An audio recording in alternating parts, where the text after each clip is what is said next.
بسم اللہ الرحمن الرحیم۔ اس میں کوئی بحث نہیں ہے کہ وَمَن يُعَظِّمْ شَعَائِرَ اللَّهِ مَن يُعَظِّمْ شَعَائِرَ اللَّهِ فَإِنَّهَا مِن تَقْوَى الْقُلُوبِ، جو اللہ کی نشانیوں کی تعظیم کرے وہی متقی ہے۔ تو بس ہولیوں سے تقوی ثابت نہیں ہوگا، ہولیوں سے تقوی ثابت نہیں ہوگا۔ بھائی ایک جملہ کہنے جا رہا ہوں، یہ سیمینار کا موضوع ہے۔ ان دو جملوں کو پمفلیٹ پہ بینر پہ پیچھے لگا کے پورا سیمینار کیا جائے اور 50 آدمیوں کو کہا جائے اس پہ مقالہ لکھ کے لاؤ، اس پہ تقریریں کروا کو۔ کیا ہے؟ تقوی ہولیوں کا نام نہیں ہے، تقوی ہولیوں کا نام نہیں ہے، تقوی رویوں کا نام ہے۔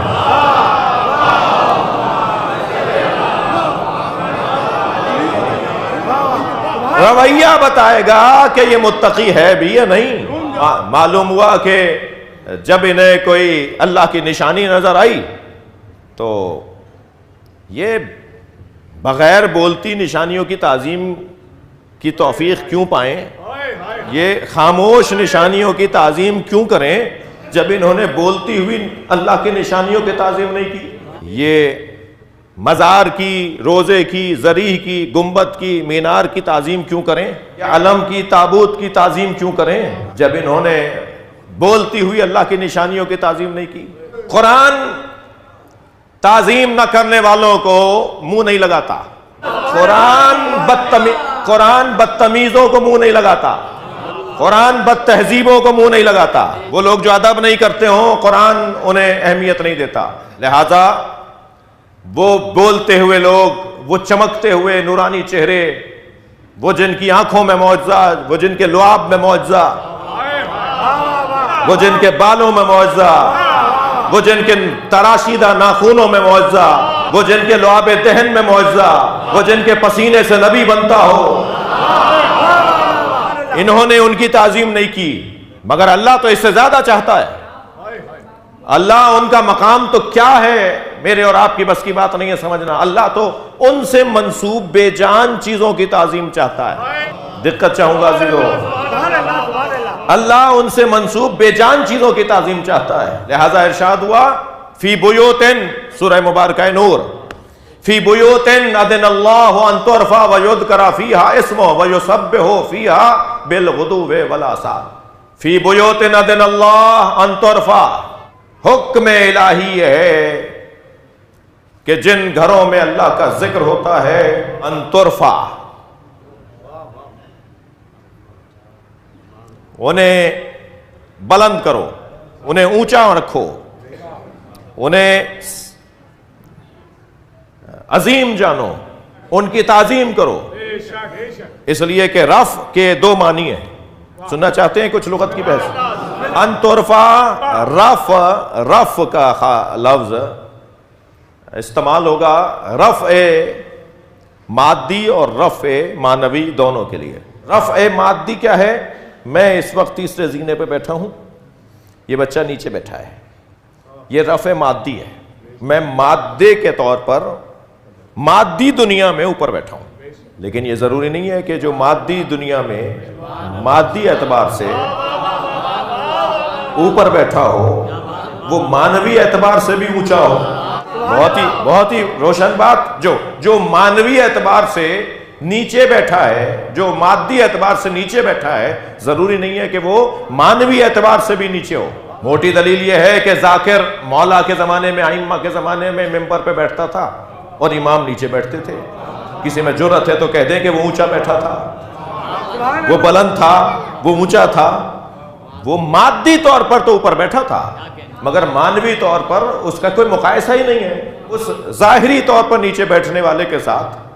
تو اب وہ جو نیچے بیٹھا ہے اور اوپر بیٹھنے والے کا مولا ہے، تو وہ رفع معنوی کا حامل اور مالک ہے، وہ رفع معنوی کا حامل اور مالک ہے، اور جو اوپر بیٹھا ہوا ہے یہ رفع مادی کا حامل اور مالک ہے۔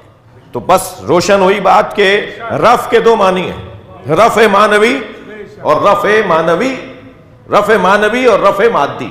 جب قرآن نے کہا کہ فی بیوت اذن اللہ ان ترفع ویذکر فیہا اسمہ، جن گھروں میں اللہ کا ذکر کیا جاتا ہے وَيُسَبِّحُ لَهُ فِيهَا بِالْغُدُوِّ وَالْآصَالِ، اور جن گھروں میں صبح شام اللہ کی تسبیح کی جاتی ہے، حکم الہی یہ ہے کہ ان ترفع. اب ان ترفع کا ترجمہ میں ایک کر لوں کہ ان کو تعمیر کرو. تمہارے گھر 3 منزلہ ہیں تو وہ 6 منزلہ ہونے چاہیے، تو یہ رفع مادی ہوگا. لیکن عزیزان گرامی، رفع معنوی کو کیسے بھلا دوں؟ رفع مادی یعنی تمہارے گھروں سے اچھا گھر وہ ہونا چاہیے جہاں اللہ کا ذکر ہوتا ہے. یعنی وہاں ٹائل ماربل تمہارے گھروں سے اچھے لگے ہوئے ہوں، وہاں کے دروازے کھڑکیاں تمہارے گھروں کے دروازے کھڑکیوں سے اچھی ہوں. یہ رفع مادی ہے.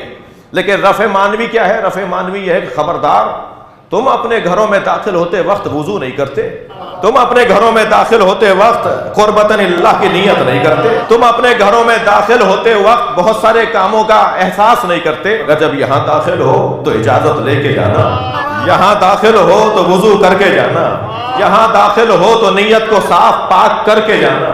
تو یہ لفظ جہاں ان ترفع رفع مادی کے لیے ہے، وہاں رفع معنوی یعنی تعظیم کے لیے. وہ سارے کام تعظیم کے کام ہیں. الٹے پیر آنا، وہاں اونچی آواز میں بات نہ کرنا، وہاں آپس میں تکرار نہ کرنا، وہاں دنیا کی باتیں نہ کرنا، وہاں ہر حلال کام بھی نہ کرنا جو اپنے گھر میں کر لیتے ہو. یہ سارے عنوانات تعظیم کے عنوان ہیں. اب قرآن میں اللہ نے ان گھروں کی تعظیم کا حکم بھی دیا ہے اور ان گھروں کی تعمیر کا بھی حکم دیا ہے. تعمیر تو ہم نے الحمدللہ کر کے دکھائی.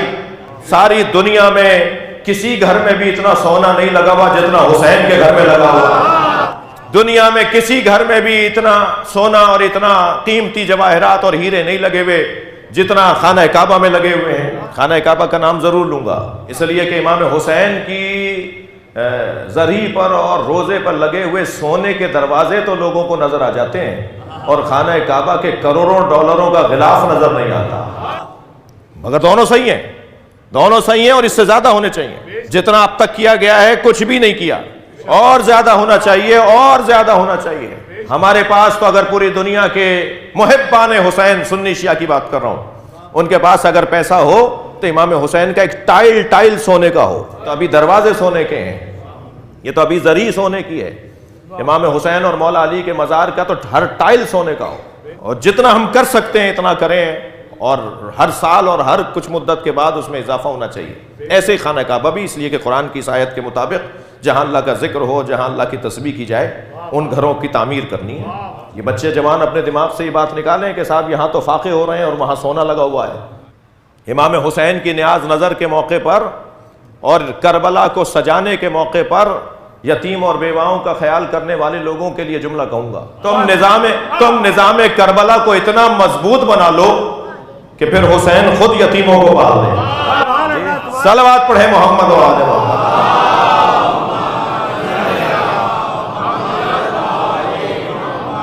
تو ان ترفع تعمیر تو ان گھروں کی الحمدللہ مسلسل ہو رہی ہے اور ہوتی رہے گی، مگر تعظیم کا باب کمزور رہا مسلمانوں کے درمیان. میں نے ایک جملہ کہا تھا کہ یہ تو چلتے پھرتے وجود تھے کہ جن کی تعظیم نہیں کی گئی. اللہ تو ان سے منسوب چیزوں کی تعظیم چاہتا ہے. تو اب آیت نازل ہوئی اور اللہ کے رسول نے آیت پڑھ کر سنائی. اصحاب کی انجمن ہے، حلقہ اصحاب رسول اکرم لگا ہوا ہے کہ ایک مرتبہ ایک صحابی محترم کی آواز آئی، یا رسول اللہ وہ کون سے گھر ہیں جن کی تعمیر اور تعظیم کا اللہ حکم دے رہا ہے؟ سرکار نے بے ساختہ فرمایا بیوت الانبیاء، وہ انبیاء کے گھر ہیں. حضرت علامہ مفتی جناب منیب الرحمان صاحب حفظہ اللہ، بہت بڑا نام، معتبر اور محترم نام، وہ مجھ سے فرمانے لگے کہ آپ اپنے ائمہ کو معصوم مانتے ہیں، اس پہ دلیل کیا ہے؟ الحمدللہ 200 دلیلوں پر مشتمل کتاب تیار کر رہے ہیں. ایک دو نہیں، 200 دلیلوں پر مشتمل کتاب تیار ہو رہی ہے. ان دلیلوں میں مولانا ایک دلیل، ہم اپنے ائمہ کو اور اہل بیت کو معصوم مانتے ہیں، اس پہ دلیل، ان دلیلوں میں ایک دلیل ابھی آپ کو دے رہا ہوں. سرکار نے فرمایا بیوت الانبیاء، وہ انبیاء کے گھر ہیں جن کی تعمیر اور تعظیم کا اللہ نے حکم دیا ہے، کیونکہ انبیاء معصوم ہیں. اسی لیے نا کہ ان سے سوائے ذکر الہی کے کچھ اور ہوتا نہیں ہے. وہ اگر کسی سے بات بھی کر رہے ہوتے ہیں تو اللہ کی وجہ سے بات کر رہے ہوتے ہیں. وہ کسی سے ناراض ہو رہے ہوتے ہیں تو اللہ کی وجہ سے ناراض ہو رہے ہوتے ہیں.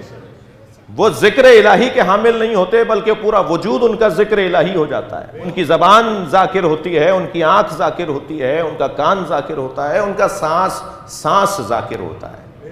تو نبی نے جواب دے دیا بیوت الانبیاء وہ انبیاء کے گھر ہیں جن کی تعظیم و تعمیر کا اللہ نے حکم دیا ہے. بات پوری ہو گئی تھی.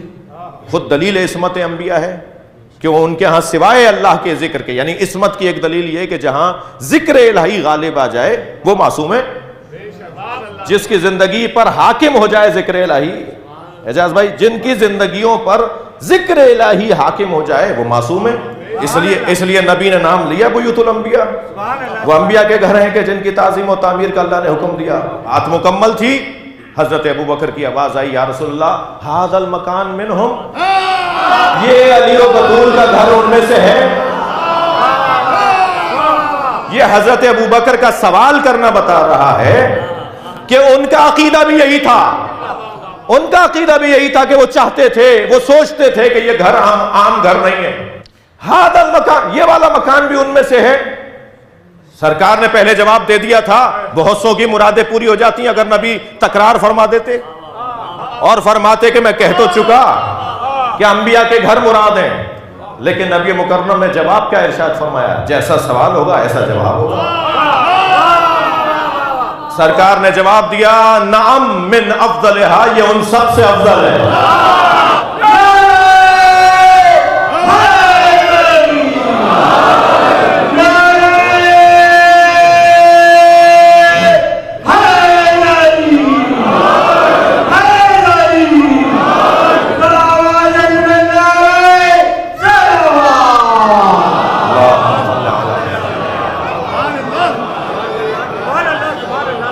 اللہ تو اہل بیت کی ہی نہیں, اہل بیت سے جڑی ہوئی اینٹوں, پتھروں, دروازوں, کھڑکیوں اور ان سے منسوب عمارتوں کی تعظیم بھی چاہتا ہے. صلوات پڑھیں گے عظمت اہل بیت.